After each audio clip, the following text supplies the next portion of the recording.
So as you can probably tell, it's not that comfortable, but it does get the job done. It is very durable, but as you can probably tell, it is not that user friendly. It does, however, cover my head very well.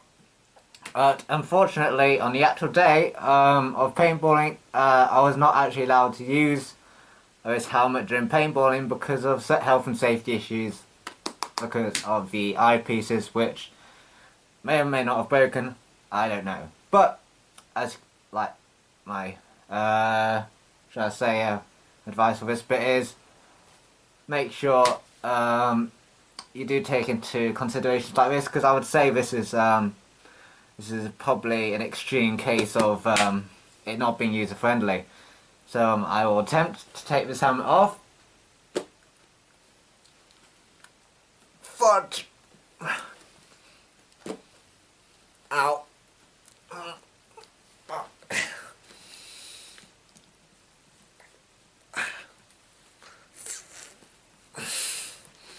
Ow!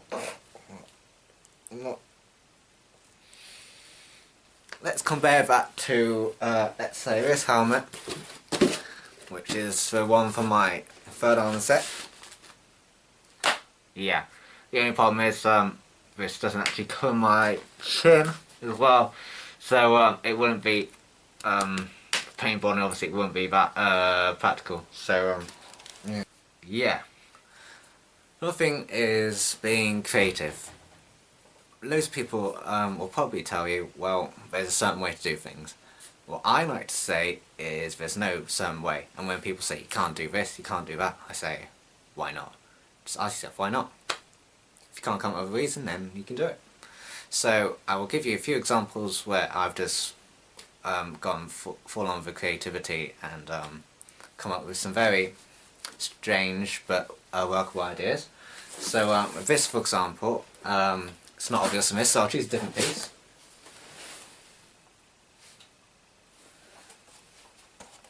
This is a better example. With this piece, what I did was, you can see the battle damage on it already, but what I've done is because I partly knew this was going to happen anyway, the paint has actually started coming off at some of the edges. So why did I let this happen and not prepare for it? Well, the fact is that it comes off in a certain way, and it's obviously going to wear down like it is going to do in battle. So it comes on the edges, you can see how it's come off, and you can see the pattern that's come on it. And basically the parts that are going to come in contact with things more often are going to be the things that are going to wear out more often. So what I do is I let these wear off, and on top of them, obviously you're going to have to put some I can't remember what it's called, some specific PVA glue primer to prime it, and then I'll, as you might have also seen in my battle damage tutorial, if you haven't seen it, have a look after this video, I will put some battle damage on that in a way that is worn off here, so therefore it looks much more aesthetically realistic, and you've got something that looks more legit. And you can see the bits worn off already. That might look like it's actually the bit underneath that's actually painted on, so it looks like my armour's been worn quite a few times already, so it does look like it's been worn off quite a bit. Here's another example with also another bit of creativity, is just little bits of paint that came off here. So I put some silver paint over them and it looks like they've worn off.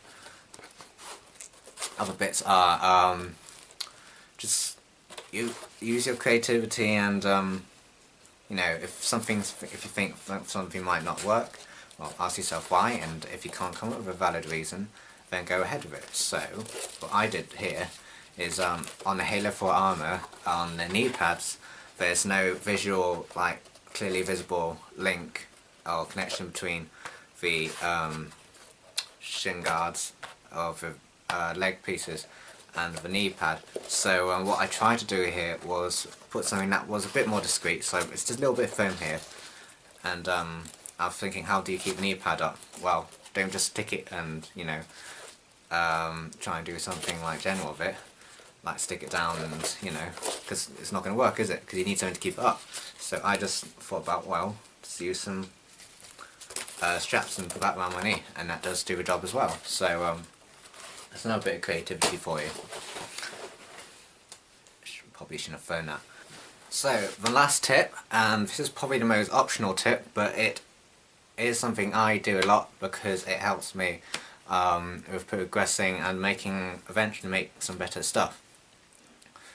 So what you can choose to do is, when you've finished your armour, or even when you're building it too, is to make some kind of detailed copy or plans, whatever you want to call it, on how you made it, the measurements, you know, measurements of your arms and legs if you did that kind of thing, because when you come to make your next armour suit, it makes it so much easier when you already have those measurements in front of you.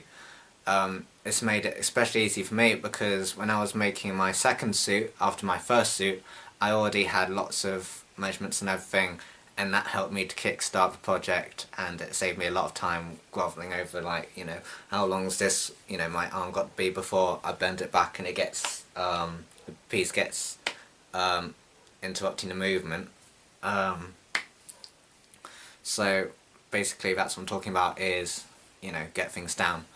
And it might take a little bit more work than usual, but seriously, if it takes you an extra 10 minutes just to get things down on the current project to save you hours of work on the next, well, do the math.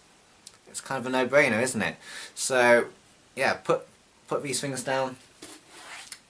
Improving from this, which is my first project, to something like this on your third one, and getting it right first time, well, it's kind of obvious. Just, you know, put in a little bit extra more effort, and have fun while you're doing it, and make sure overall you have fun, be proud of what you've done, and if other people don't appreciate what you've done, you know how much work you've put in. They're not the ones who put the work in it, you have. You've achieved the armour, they haven't.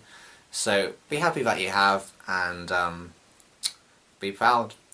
Keep building, be creative, like, comment and subscribe, and if you have anything you want to request from me in terms of videos, then simply comment or go onto my Facebook page and send me a message. Thank you very much for watching.